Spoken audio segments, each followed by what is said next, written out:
Bonjour à toutes et à tous, il est 6h30 et c'est l'heure de vous informer sur RTI 1.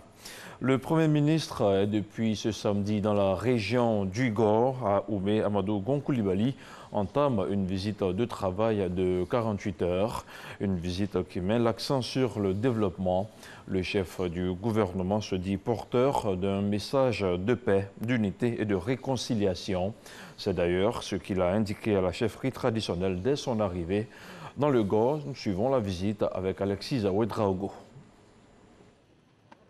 Ce samedi à Oumé, ambiance de grand jour.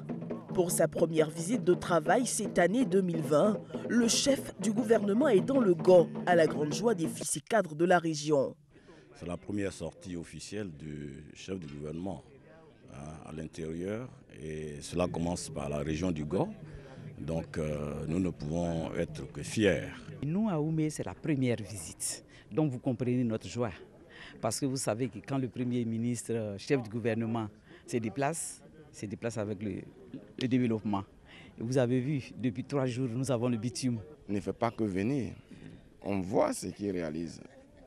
Ce qu'il a réalisé hier à Ouagayo, à Gagnoa et sur l'axe Abidjan-Gagnoa.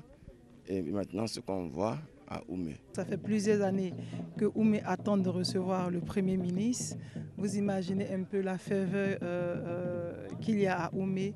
Nous sommes ravis. C'est nous qui l'invitons, nous, parents, population du Gor, par rapport aux actes qu'il a posés, des actes de développement, des actes de nomination de nos enfants, et puis pour les actes de paix aussi. Amadou Gon Coulibaly porte dans ses valises des projets de développement, mais surtout des mots de paix et d'unité. Je me réjouis de représenter le chef de l'État à cette cérémonie d'hommage. C'est également l'occasion pour nous d'écouter les populations, de la rassurer sur ce qui se passe dans notre pays, rassurer sur l'avenir de la Côte d'Ivoire. Premier acte fort de cette rencontre avec le Gor, le rendez-vous du chef du gouvernement avec la chefferie traditionnelle. Si tous saluent les actions de développement menées jusqu'à ce jour, les attentes demeurent, notamment sur la finition des travaux de voirie engagés, du renforcement de l'adduction en eau potable, de la sécurisation et autres nominations des cadres du département d'Oumé.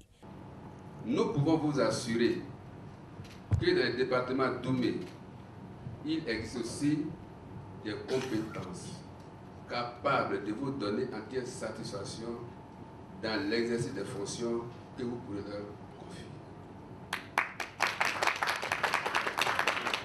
Des doléances, bien entendues par le chef du gouvernement. Amadou Gon Coulibaly a insisté sur l'importance aujourd'hui pour les chefs traditionnels d'être de véritables acteurs de paix. Comme on dit chez nous, on ne peut pas rentrer dans un village et aller s'adresser aux habitants sans avoir donné les nouvelles d'abord au chef. Donc nous vous donnons la primeur. Nous sommes porteurs d'un message de développement de la part du président de la République. Nous sommes ici porteurs d'un message de paix de la part du président de la République. La visite de travail du chef du gouvernement dans le Gor est prévue pour 48 heures. Parlons à présent d'agriculture. Grâce aux techniques de l'agroforesterie et aux produits issus de la recherche à travers l'usage de fongicides biologiques, un espace agricole est capable de multiplier ses récoltes. C'est le cas d'un champ-école situé dans la localité d'Azaguié, dont la récolte est passée de 750 kg à 2 tonnes à l'hectare. Les résultats jugés satisfaisants seront étendus à d'autres régions du pays. C'est un reportage signé Walter Amadou Ouattara. Depuis une dizaine d'années, Ambroise Nko est planteur à Zaguié dans la région de la Niébi-Tiassa. Cet ancien fonctionnaire de l'ex-compagnie Air Afrique a également travaillé en tant que gestionnaire de banque et agent à la marine nationale. Aujourd'hui, grâce à sa plantation, il est nominé au ICA International Cacao Award des Olympiades du cacao. Cela parmi 50 participants sélectionnés pour l'édition 2019. Pour y parvenir, Nko a intégré dans son plan d'action culturel l'agroforesterie. nous faisons une agroforesterie intelligente. Nous mettons l'accent sur les agrumes comestibles, mais également des essences comestibles telles que le ricino-dendron et de l'outil qu'on appelle acbi, le Belchmieda manier qui est le blé. Nous faisons également du biocompostage, nous faisons du lombricompostage. Disons que nous essayons d'explorer toutes les voies de manière biologique pour que nous puissions avoir un cacao pesticide zéro. Pourtant, le chemin n'a pas été aisé pour ce planteur qui a dû affronter de nombreux obstacles au développement de son verger. Au nombre des difficultés connues, la pourriture brune du cacaoyer, une maladie qui occasionne des pertes de production allant de 60 à 80%. Les travaux de recherche de Siloué, docteur en agrophysiologie et phytopathologie, ont énormément aidé le planteur Nko. Sa production a augmenté d'environ 3 fois grâce à l'application de 2 fongicides bio. Les produits que nous utilisons dans notre unité sont des produits qui sont tirés à base des plantes alimentaires. Ce sont des plantes que les Ivoiriens consomment au quotidien. Donc il n'y a pas d'effet nocif sur la santé. Aujourd'hui, nous sommes passés de 750 kg à pratiquement 2 tonnes l'hectare. Ces résultats s'inscrivent dans le cadre du projet de gestion des pesticides obsolètes en Côte d'Ivoire, projet PSI en sa composante 3, qui tient à promouvoir la lutte intégrée contre les nuisibles à travers les fongicides bio. L'usage du biopesticide a permis de protéger les cabosses dès leur floraison jusqu'à la production. Pour nous, c'est un résultat assez encourageant, assez satisfaisant. Dans le programme Anibi, nous avons à peu près 24 coopératives qui existent dans ces zones avec à peu près 1500 planteurs. Ils ne sont pas loin d'Abidjan. Donc on peut, avec l'utilisation de ces biopesticides, passer déjà à cette échelle pour réduire l'utilisation des pesticides de synthèse. Débuté en 2015, le projet PSI est cofinancé par l'État de Côte d'Ivoire à hauteur de 2 milliards de francs CFA et par la Banque mondiale avec un appui estimé à 1 milliard de francs CFA. C'est pour s'imprégner du niveau d'avancement de la dernière phase du projet qui s'achèvera en juin 2020 qu'une délégation de la Banque mondiale s'est rendue au champ-école d'Azaguié. À la suite des visites et des échanges, on retient que dans l'ensemble, la délégation assure être satisfaite par les résultats du projet PSI. Après Oumé et Azaguié, nous mettons à présent le cap sur la région de Bouaké. Il y a une semaine, un feu s'était déclaré dans la section du marché au bois de Bouaké avant de se propager à d'autres zones du marché. Et pour toucher du doigt la réalité, une délégation du ministère de l'Artisanat s'est rendue sur les lieux du sinistre. La rencontre aura permis de réaffirmer le soutien du gouvernement aux commerçants, mais également de recenser les nombreux dégâts. Le reportage de Makourian Doumbia est commenté par Soro Corona. Site du marché de bois du grand marché de Bouaké, le ministère de l'Artisanat apporte sa compassion aux commerçants sinistrés. Une délégation avec à sa tête le conseiller technique du ministère de tutelle s'est rendue sur le lieu du drame.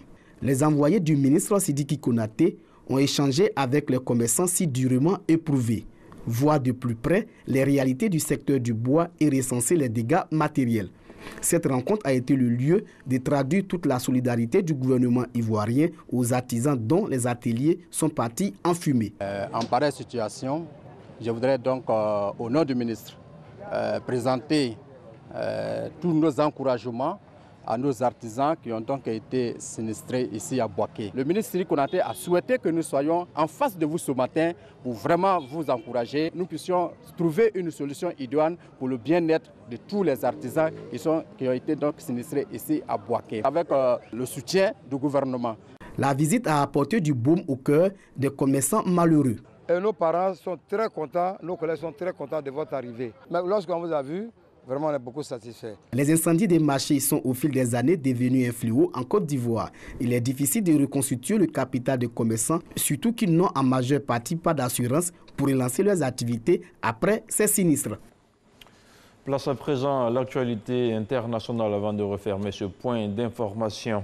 Haïti commémore ce dimanche les 10 ans de l'un des séismes les plus dévastateurs de l'histoire. Aujourd'hui encore, le risque sismique reste très élevé. C'est ce qu'indique le BME, le Bureau haïtien des mines et de l'énergie, à Jacmel, ville côtière dans le département du sud-est du pays, qui a également été ravagé par le séisme de 2010. La population est consciente de la menace d'une nouvelle catastrophe. On estime à près de 200 000 le nombre de victimes de la catastrophe en 2010. Et puis en Afrique de l'Ouest, au Niger, l'attaque terroriste du camp militaire de Chinagoder a fait plus de 90 morts qu'on attendait à la fin du ratissage. 89 corps de soldats nigériens ont été recensés. Un bilan très lourd confirmé au ministère de la Défense. Les soldats ont été enterrés hier samedi au carré des Martyrs à Niamey. Pour rappel, en un mois, le Niger a perdu un peu plus de 174 soldats dans 3 différentes attaques à la frontière avec le Mali. Voilà qui referme ce point d'information sur RTI 1. Merci à vous tous qui l'avez suivi. Retrouvez à 13h Hamza Diaby. L'information continue sur les www.rti.ci.